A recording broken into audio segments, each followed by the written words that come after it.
How to change birthday on Facebook. So if you want to change birthday on Facebook account, then first of all you have to open up your Facebook application, and after opening, make sure to log into your account, and after logging in, you can go to the upper right corner which has a 3-bar icon, and now you can scroll down and tap on settings and privacy, and under settings and privacy you can simply tap on settings.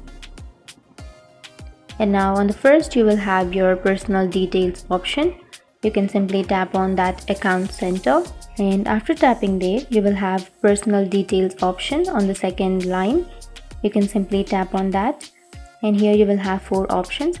You can simply tap on birthday and tap on edit, and from here you can tap on birthday and then you can choose your birthday, and after that you can simply tap on set, and you can tap on save, which is on the bottom of your screen. So if you want to change your birthday, then simply tap on confirm, and that's it. That's how you change your birthday on Facebook account. And if you have any questions, feel free to comment below. Thanks for watching.